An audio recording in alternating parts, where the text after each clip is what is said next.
오늘은 우리 로마서 8장 18절에서부터 25절로 영광에 이르는 소망이라는 제목으로 같이 하나님 말씀을 또 묵상해 보기를 원합니다. 세종교육관에 있는 이 차세대에 박지호라는 그 형제님이 있어요. 어머님은 김수영 우리 선생님이시고, 우리 정학영 목사님이 파워웨이브 세종을 담당하고 있는데 케어하고, 또 아주 우리 중고등부가 그냥 너무 잘 부응하고 있는데, 주중에 설교를 준비하고 있는데 이제 상담을 하러 오셨어요. 상담이라기보다는 그냥 뭐 부탁을 하기 위해서 오셨는데, 세 분이 오셔서 이제 잠깐 대화를 하는 가운데 너무너무 은혜로운 간증, 그래서 본인의 허락도 없이 제가 그냥 공유하고 나누기를 원합니다. 그는 원래 이제 그냥 평범한 고3이죠. 고3. 그래서 입시를 지금 진로를 어떻게 속으로는 정한 거 있는데 어떻게 이제 자기가 미래로 나가야 될지 막연하고 두렵고 이런 것들이 있어서 잘 정리가 안 돼서 기도받기 위해서 왔는데, 사실은 세종교육관이 그동안에 교육자가 없었습니다. 근데 당회에서 허락을 해줘서 이번에 그 전임 교육자가 내려오셔요.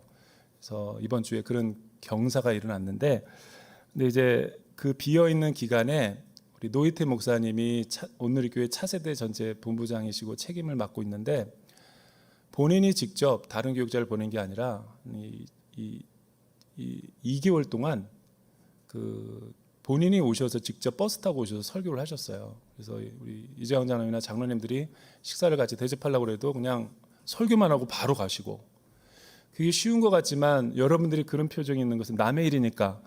그런데 이제 본인이 얼마나 그게 쉽지가 않겠어요. 이렇게 버스 타고 왔다 갔다 하는 게. 그래서 내가 은혜를 많이 받았습니다. 노희태 목사님 너무 존경하고 사랑한다고.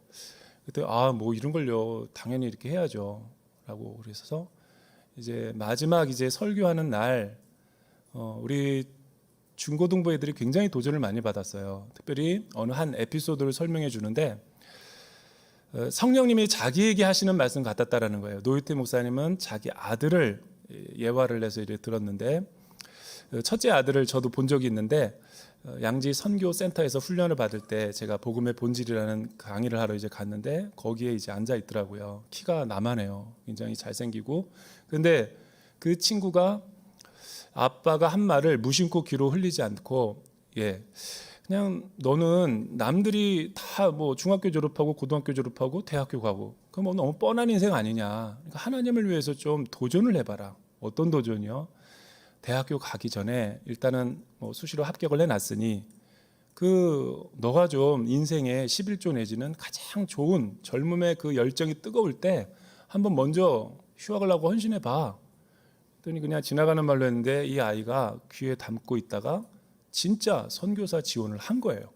그래서 온누리교회 선교사 허입 과정을 통과하고 이제 거기서 이제 제가 강의하는데 와 있는 거죠. 근데 이 이야기를 우리 노희태 목사님이 하셨어요. 우리 세종교육관의 파워웨이브 지체들에게 굉장히 은혜가 넘쳤다고 그래요. 근데 많은 사람들이 다 이제 듣고 있었지만 이 주호라는 형제가 진로를 고민하고 있을 때 그 마음이 성령님을 통해서 이렇게 왔나 봐요. 터치가 됐나 봐요. 그래서 이거를 어떻게 할지 몰라서 목사님이랑 상의했더니 우리 담당 목사님이랑 한번 가서 기도받기 원한다. 그래서 이렇게 오신 거예요. 그런데 이미 추천서를 선교단체를 이렇게 해갖고 정해갖고 추천서를 받기 위해서 오신 거죠. 그래서 제가 추천서는 당연히 해주거니와 그냥 블레싱, 그냥 너무 그냥 내가 은혜를 받아가지고 막 같이 뜨겁게 기도해 주었어요. 이번 주에. 여러분, 남들이 똑같이 살아가는 인생, 뭐 이렇게 넓은 길로 가는 것도 중요하지만 하나님의 뜻이고 또 하나님의 기쁨이 되기 원한다면 얼마든지 자기의 뜻과 소망을 내려놓고 또 하나님의 진리의 편에 서서 제자의 길을 걸어갈 수 있는 거죠. 이게 예수님이 저와 여러분들을 구원하신 이 땅의 부르심이고 기업의 소망인 줄로 믿습니다. 그러나 여기에는 대가가 지불돼요. 그냥 생각만 하고 마음에 있다 그래서 되는 게 아니라 믿음의 헌신과 결단이 필요한 것이죠. 우리는 믿음의 번지 점프를 해야 되는데 첫 발을 내딛기가 참 쉽지 않아요. 왜냐하면 지금까지는 내 인생, 내 것, 내 마음대로 내가 주인이 되어서 살아왔기 때문에 이 세상의 질서, 패턴대로 늘 우리는 따라왔기 때문에 사실은 갑자기 주권 교체가 돼서 하나님이 내 인생에 찾아오신 구원의 사건이 일어난 뒤에 그 하나님은 믿긴 믿는데 그 하나님이 이끄시는 길로 가기가 막연하고 두려운 거죠. 그래서 무서워하는 거예요. 근데 여러분, 첫 발을 내딛고 순종하면 하나님이 책임져 주시고 인도하시는데 우리는 그걸 못해요. 그래서 보혜사 성령님을 보내주셔서 우리 마음 가운데 내주하게 하셔서 은혜의 여러 가지 방편들을 주셔서 예배를 통해서 기도하다가 찬양을 드리다가 또 순예배를 드리다가 또 어떤 강의를 듣다가 너무 많은 은혜를 받게 하셨는데 그 생각은 누가 주는 거죠? 우리는 지금 옛 자아가 있고 장례식 때 교체가 될 옛 자아를 우리가 짊어지고 있고, 그러나 물과 성령으로 거듭난 속사람과 새 영혼이, 새 창조된 그 영혼이 같이 한 곳에서 콜라보로 살고 있기 때문에 늘 시험과 유혹, 고난이 뒤따르죠. 그래서 제가 지난주에 옥가 설교를 했잖아요. 옥가, 할까 말까 그럴 때 하라는 거예요. 성령님이 말씀을 듣다가 누구가 생각나게 하고 내 재산의 일부를 줄까 말까 할 때 옛사람은 주지 말자, 너도 써야 되잖아. 근데 성령님의 생각은 줘라, 줘봐. 근데 우리는 계속 혼동해요. 이 설교를 저희 아내가 지난주에 들었나 봐요. 그러더니 월요일 날 쉬는 날인데 아침에 이제 늦잠을 자서 잠깐 일어났는데 기지개를 피니까 아빠, 주원이 아빠, 성령님이 우리와 지금 함께하는 걸 믿죠? 믿지. 그랬더니 쉬는 날에 아내를 위해서 설거지를 성령님이라면 할까 말까. 저는 주저하지 않고 해서 제가 다 했습니다. 아비가일과 같은 여인이죠. 교회에 가지 말까 갈까 할 때는 성령님은 가라고 하십니다. 아울리치를 가는 게 하나님의 뜻일까? 바쁘고 분주한데 지금 회사 일도 바쁜데 어떤 게 하나님의 뜻일까? 우리는 다 알고 있어요, 답을. 근데 순종의 훈련이 안 돼 있어서 그런 거예요. 그래서 믿음의 결단은 대가가 따르는 거예요. 무자르듯이 그냥 결단을 하고 나면 그때부터는 성령님이 책임져 주는 거예요. 알지 못하는 미지의 믿음의 세계로 막 이끌어가지만 거기가 좁은 문이에요. 처음에 들어갈 때는 좁지만 나올 때는 게이트가 넓어져요. 근데 많은 세상 사람들이 가는 넓은 길은 처음에는 넓지만 그 관문을 통과할 때는 좁아져요. 이게 우리가 이 세상을 다 끝나고 하직하고 하나님의 보좌 앞에 섰을 때 우리의 운명인 거죠.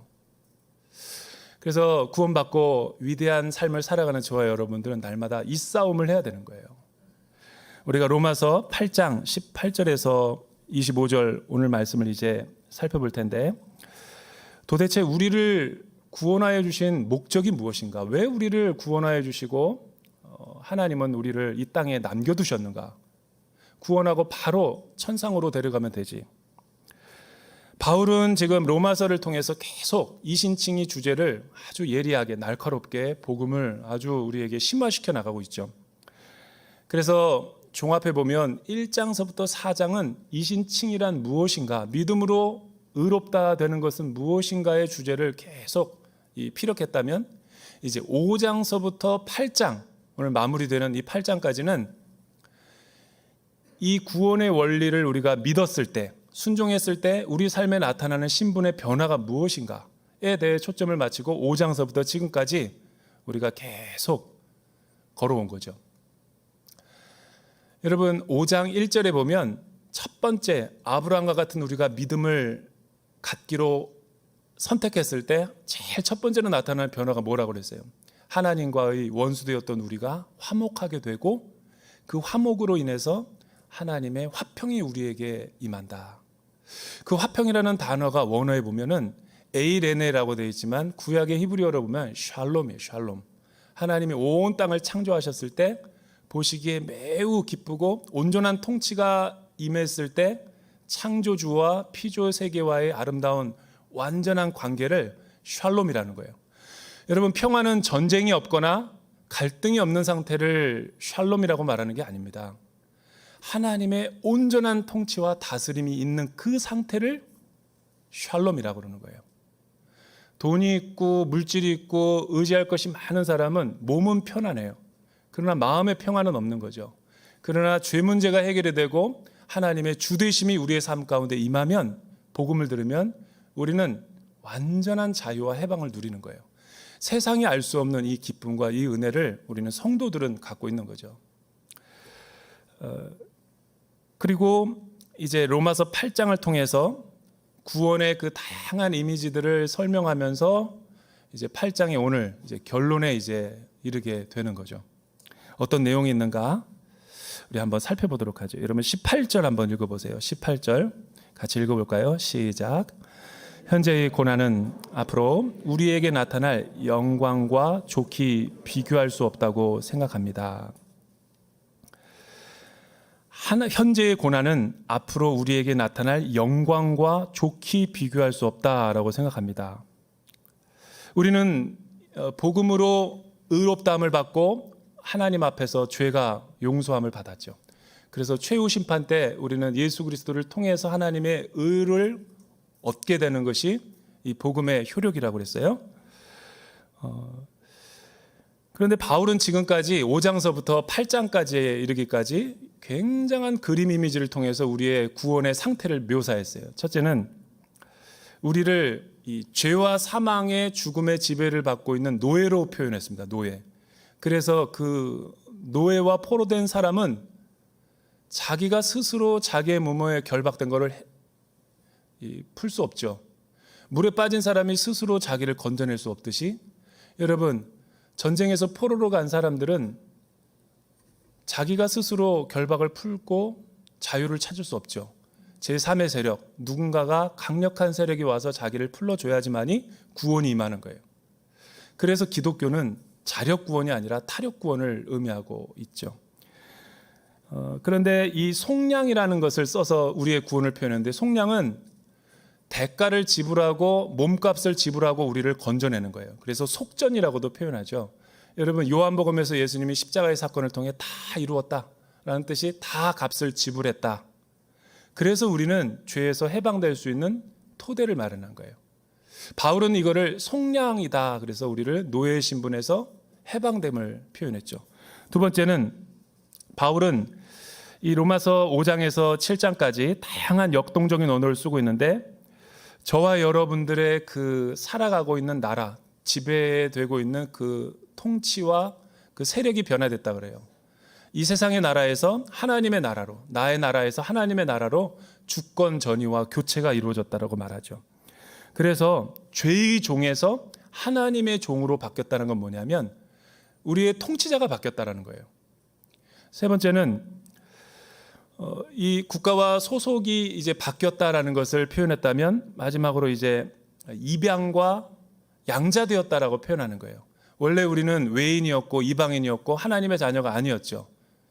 이 사탄의 자식이었죠. 그런데 복음을 통해서 하나님은 저와 여러분들을 입양하여 주셨다. 그래서 왕의 자녀가 되게 하셨다. 이걸 로마서에서는 후이호스라는 헬라어를 쓰는데, 자녀로 여겨짐, 양자되었다라고 표현을 하고 있는 거예요. 저와 여러분이 입양되고 양자됐다라는 표현을 써도 별로 감동이 없는 것은 우리 한국 사회에 가지고 있는 그 선입견 때문에 그런 거예요. 우리는 유교 문화이기 때문에 입양이 그렇게 크게 와닿지 않아요. 양자되었다 그러면은 그건 수치고 부끄러움이지 자랑이 아니죠. 그러나 바울이 로마서를 쓸 때 로마 제국의 문화에서는 입양은 가장 높은 수준의 문화였고 굉장한 이 혜택이 주어지는 제도였죠. 얼마나 귀족들의 이 문화가 보편적이었냐면, 자신이 많은 재산을 갖고 있는 귀족이고 황제라 할지라도 친자들이 있음에도 불구하고 친자들이 제대로 변변치 않을 때 절대로 친자에게 상속해 주지 않습니다. 이 로마의 문화예요.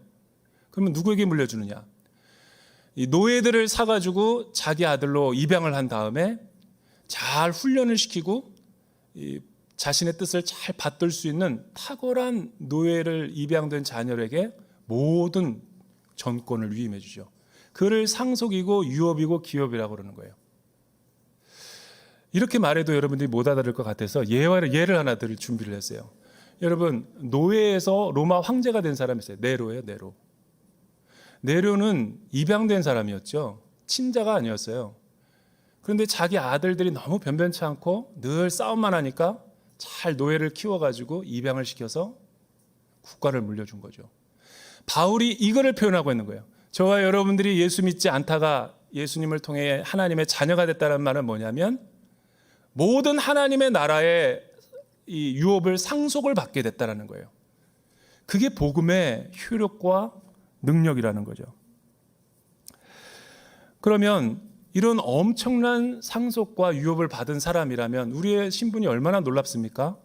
그러면 하나님의 자녀고 하나님의 아들이고, 근데 약간 성경을 읽을 때 왜 하나님의 아들인가 이 자매님이 질문했던 적이 있어요.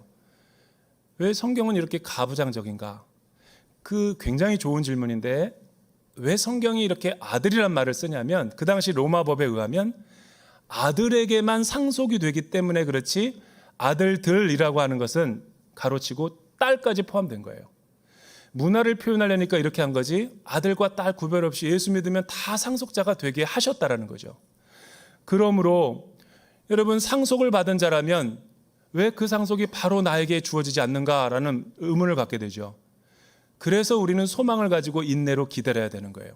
왜냐하면 상속을 받기 위해서는 상속자로서 준비가 필요하죠. 축복을 받으려면 축복에 받을 만한 그릇이 우리의 내면에 준비가 돼야지 하나님에게 맨날 축복을 달라고 철회하고 기도하면서 비즈니스 잘 되게 해달라고 기도하면서 우리 자녀 원하는 대학에 들어가게 해달라고 기도는 그렇게 세게 해놓고선 막상 자녀가 들어가고 내 사업이 성공을 하면 우리는 하나님을 배반하고 떠나요.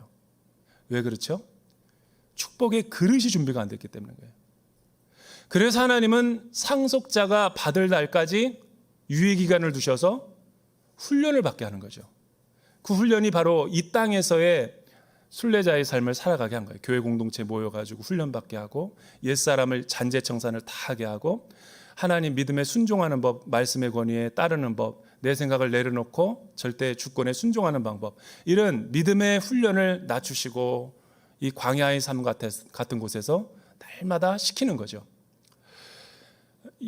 여러분, 그 고난이 우리는 고난을 되게 좋아하지 않아요.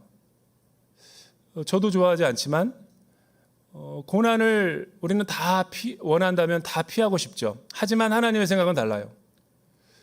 우리가 편안할 때보다도 고난이 있을 때 어떨 때 하나님을 더 가까이 하고 잘 믿게 되는지만 봐도 알 수 있어요. 인생이 잘 나갈 때 하나님을 찾지 않아요. 그러나 인생이 비바람이 몰아치고 춥고 배고프게 되고 의지할 데가 없으면 하나님 앞에 완전히 꼬꾸라지고 엎드려서 기도하고 하나님 말씀 의지하며 살아가게 되죠. 그게 하나님께서 상속자로서 우리에게 이 유예기간을 둔 이유와 목적이라는 거예요. 여러분, 고난은 하나님이 새 창조를 만드시는 하나님의 토기장의 놀라운 신비의 손길인 거예요.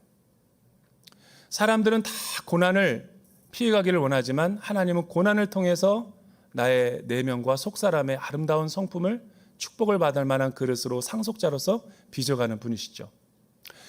이 영광은 무엇입니까? 영광은 이 스포츠 선수들이 이 영광을 가장 잘 정확한 의미를 알지 않을까. 영광이라는 것은 우승 트로피와 또 금메달을 따기 원해서 우승을 하기 위한 사람들이 지옥 훈련을 마다하지 않고 피땀 흘리면서 연습하는 그 과정들을 한번 생각해 보세요. 그들의 목표가 뭐죠? 피땀 흘리는 거? 전혀 그렇지 않아요. 모든 운동선수라면 꿈이 뭐냐면 우승하는 거예요. 그 영광의 트로피를 받는 게 목표인 거예요. 어떤 학생이 자기의 그 꿈은 하버드대에 들어가는 거라고 날마다 외치고 많은 사람들에게 기도 부탁하면서 그에 합당한 준하는 노력과 헌신과 공부와 자질을 연마하지 않는다면 그거는 허풍장일 거예요. 여러분, 만약 그런 위대한 고울과 목표가 있다면 그 목표에 도달하기 위해서 피땀 흘리는 눈물과 헌신과 대가를 지불하겠죠. 그게 영광이라고 그런 거예요. 영광. 이 영광을 우리 크리스찬들에게 하나님께서 이 영광스러운 존재로 부르시고 그렇게 만들어가고 있는 과정이 이 순례의 여정이라는 것을 하나님은 말씀하는 거예요. 주중에 어떤 한 성도님이, 가을이라서 그런지 성도님들이 고난이 많아서 그런지 찾아오시는 성도님들이 많더라고요. 근데 문을 열어줬더니 여러 가지 성토를 하시면서 기도 부탁을 하는 거예요. 그 내용이 뭐냐면, 그러니까 쉽게 말해서 성도님들은 어디 가서 이런 넋두리를 할 때가 있어요. 목사 앞에서나 다 하는 거지. 알아주니까 다 이렇게 1시간 동안 하더니 이제 카톡이 왔어요. 본인이 답을 다 알고 있어. 그러면서 막 이렇게 1시간 동안 이렇게 풀고 나니까 그제서야 이제 위치를 찾은 거죠. 왜 하나님이 나를 구원하여 주시고 이렇게 교회 오래 생활을 하겠는데 이렇게 많은 고난을 주시는가?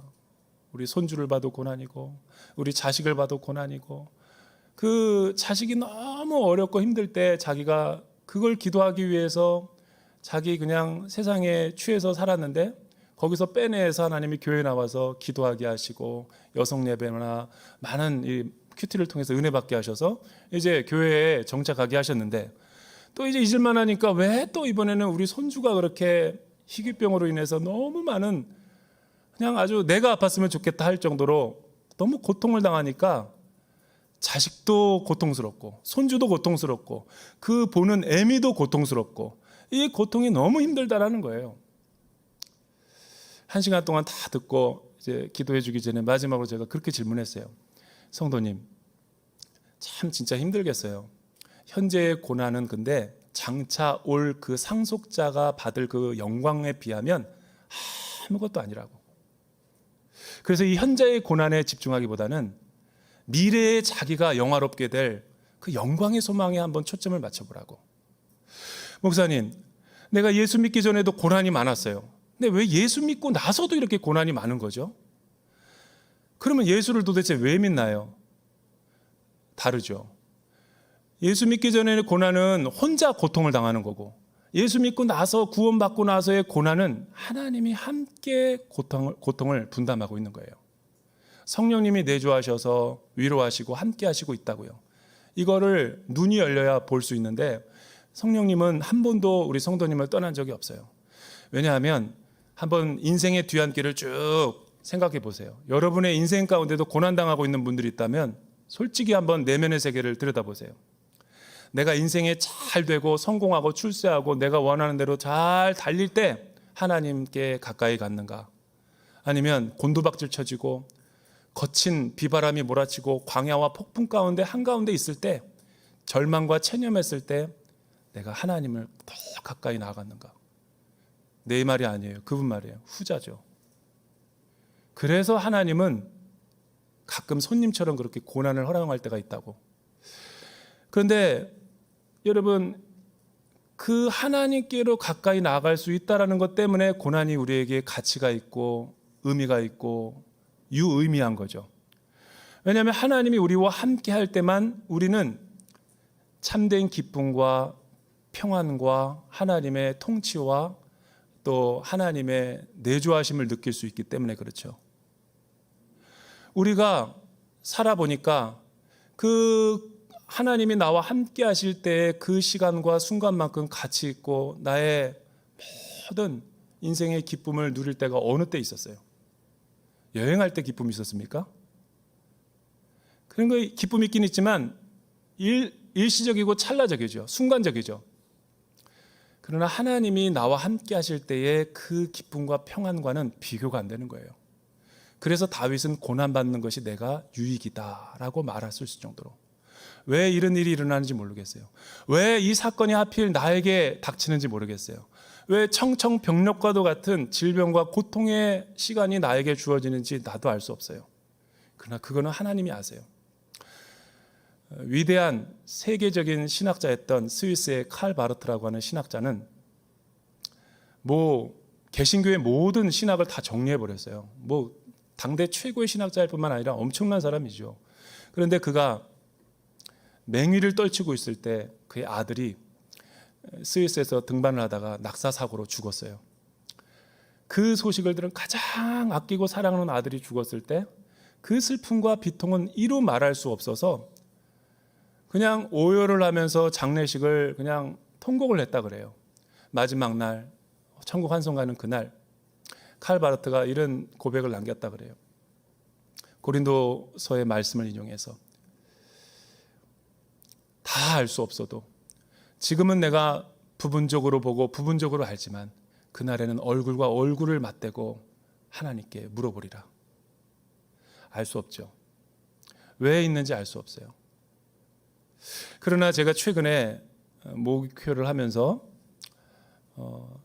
지금까지도 많은 경조사를 했지만 이번에 경조사를 치를 때 참 이상한 느낌이 들었어요. 우리 여기 지금 앉아 계시겠지만 가족이 김경범 집사님이라고 정말 너무 차세대에서 오랫동안 잘 섬기고 또 우리 공동체에서 너무나 참 귀한 분이고 이렇게 그런 삶인데 10년 전에 대장암이 발견돼서 10년 동안 사투를 벌였죠. 그러나 여러분, 내가 지금까지 많은 환우들을 본 가운데 70회 이상을 투병해서 항암을 해가지고 이겨낸 사람을 못 봤어요. 이분은 70회를 넘기고 살았어요. 돌아가시기 직전까지 나에게 기도받았어요. 암이 다 사라졌고 완치가 됐다고 그랬어요. 근데 코로나 때문에 그렇게 갑자기 안 좋아져서 이 하나님이 부르신 거죠. 나는 이 70회라는 항암 투병을 한번 생각해 봤어요. 와, 이게 말이나 되나?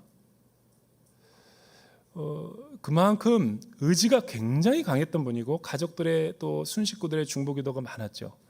근데 아마 하나님의 생각과 우리의 생각은 조금 달랐던 것 같아요. 이 땅에서 조금 더 연명할 수 있겠죠. 하지만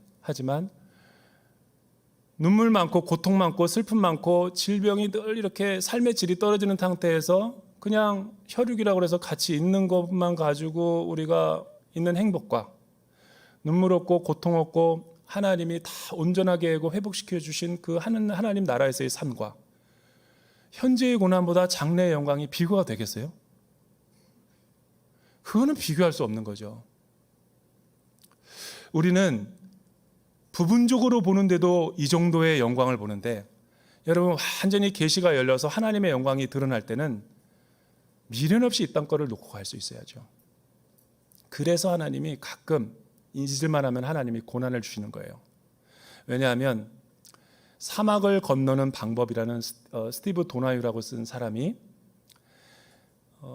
사막의 특징을 이렇게 표현했어요. 사막을 건널 때는 지도가 필요 없대요. 왜냐하면 시시각각으로 언덕이 변화돼가지고 모래바람이 불어가지고 지도가 맞지를 않는데요. 나침판이 필요할 뿐이래요. 또 하나 내가 인상적이었던 대목이 사막을 건널 때는 필요한 것은 금이나 돈이 아니래요. 늪이 빠질 때가 너무 많대요. 차를 가지고.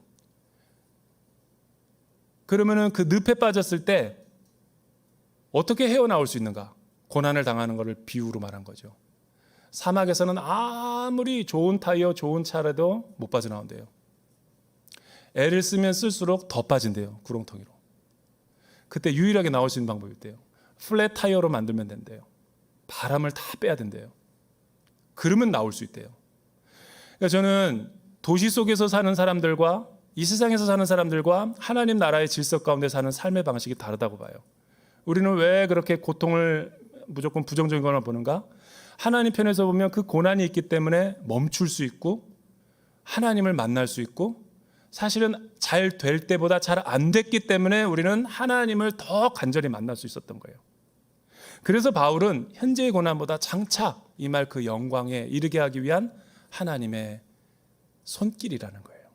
믿음의 눈으로만 보일 수 있어요. 내가 이 설교할 때 여러분들이 아멘하지 않을 줄 알았어요. 네. 두 번째 19절에서부터 23절 한번 보죠. 19절에서 23절 같이 읽어볼까요? 시작. 피조물은 하나님의 아들들이 나타나기를 고대하고 있습니다. 피조물이 허무한데 굴복하게 된 것은 자신의 뜻이 아니라 오직 굴복하게 하시는 분으로 인한 것입니다. 그러나 피조물도 소망 가운데 있으니 이는 피조물 자신도 썩어짐의 종로로 타는 데서 벗어나 하나님의 자녀가 누릴 영광의 자유에 이를 것이기 때문입니다. 우리는 모든 피조물이 지금까지 함께 탄식하며 함께 해산의 고통을 겪고 있다는 것을 알고 있습니다. 그뿐 아니라 또한 성령의 첫 열매를 가진 우리조차도 속으로 탄식하며 양자됨, 곧 우리 몸의 구속을 기다리고 있습니다. 여러분, 갑자기 바울이 개인의 구원의 영혼의 구원을 이야기하다가 갑자기 뜬금없이 피조물이 고대하는 바는 피조물이 하나님의 아들들이 나타나기를 고대하고 있대요. 왜 이렇게 논리적으로 연결이 되지 않는 이 문장을 쓰고 있을까요?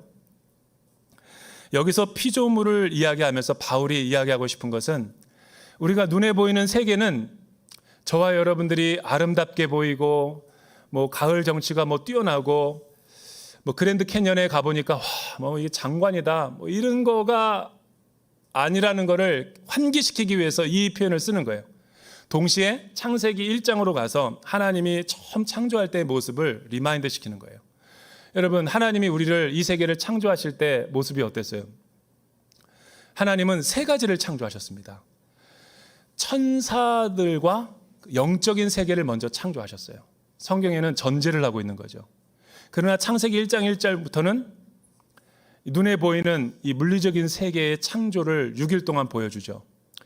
먼저 하늘과 땅 그리고 그 안에 수놓아질 생물들의 세계를 창조하셨고 너무너무 좋았다 그랬어요. 그리고 마지막 날에는 사람을 하나님의 형상대로 창조하셔서 보시기에 너무 좋았다 그랬어요. 이 세 가지 차원의 세상을 창조하신 것이 하나님의 목적이었고 뜻이었어요. 너무 완전했고 온전했어요. 하나님의 통치와 다스림이 너무 완전해서 그 때를 샬롬이라고 그러는 거예요.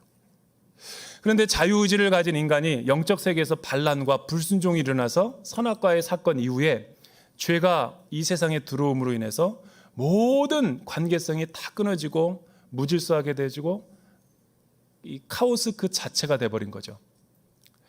그런데 우리 많은 개신교 성도들이 잘 이 본문을 주의 깊게 안 봐요. 우리는 하나님이 창조하신 이 창조 세계와 보존을 우리가 해야 될 책무와 제사장이라는 것을 깨닫는 사람이 머리로는 알면서 실제는 부족해요. 기독교가 얼마나 이 말씀을 곡해하고 오용해서 사용했는지 생육하고 번성하여 땅에 충만하라 정복하라 그러니까 자연을 이 세상을 무분별하게 훼손하고 파괴시키고 정복하느라고 이 세계는 지금 혼란 그 자체인 거예요. 여러분, 기후변화와 자연세계 그리고 이 재난의 역습 같은 것들을 한번 보면 다 누구 때문에 일어난 거예요? 자연은 죄를 진 것이 아니에요. 인간이 타락하고 죄를 졌지.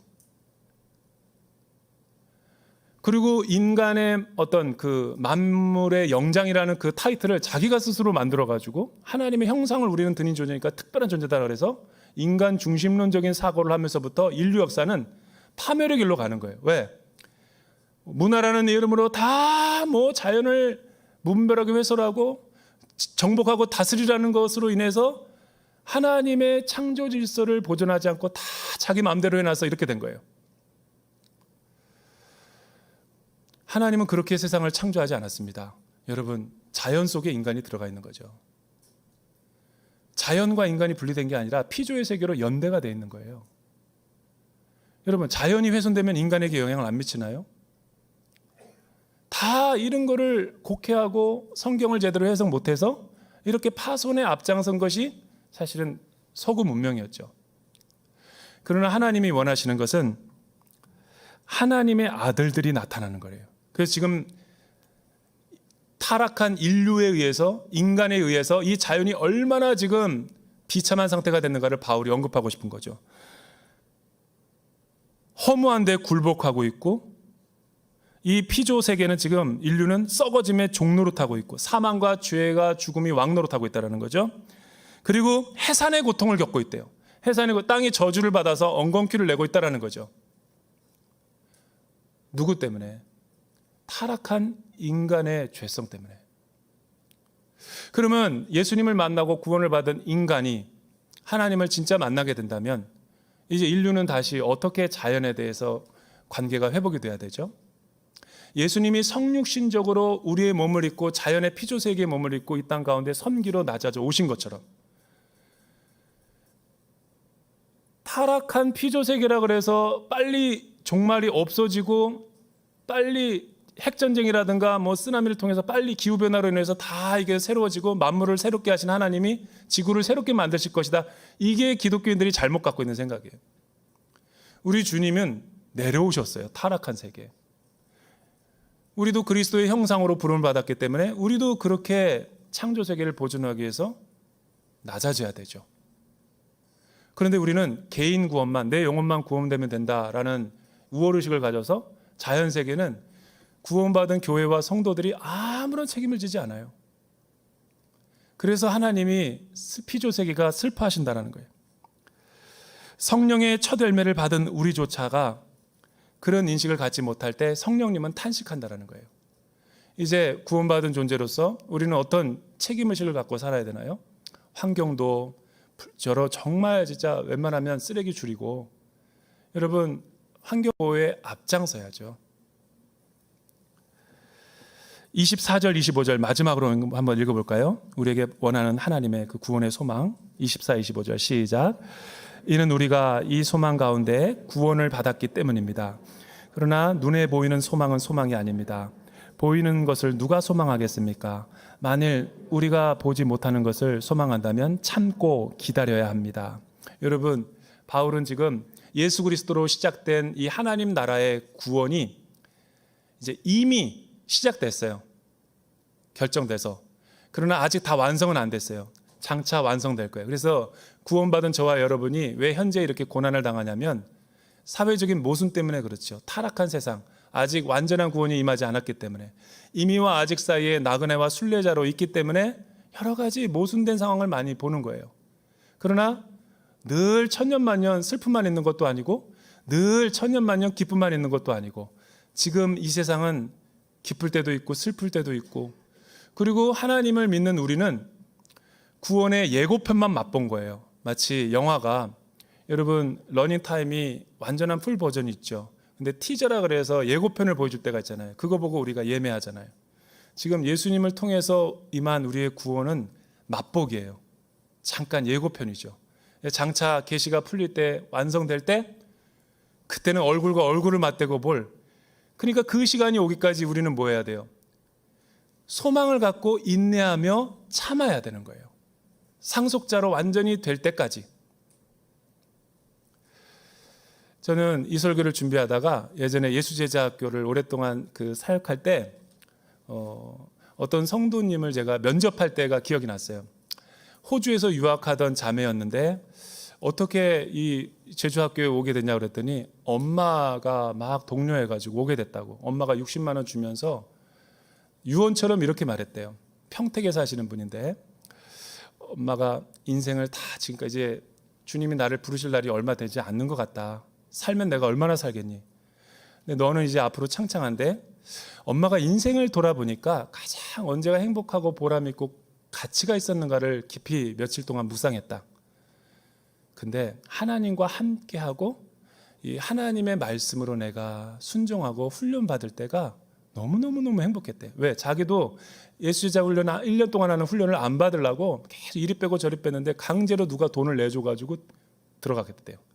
근데 훈련을 다 마치고 날 때는 화관을 씌워줄 때는 눈물 펑펑 흘리면서 이걸 내가 안 했으면 어떡할 뻔했나. 지금까지 아무리 생각해봐도 아름다운 추억은 그때밖에 없는 거예요. 훈련 받을 때.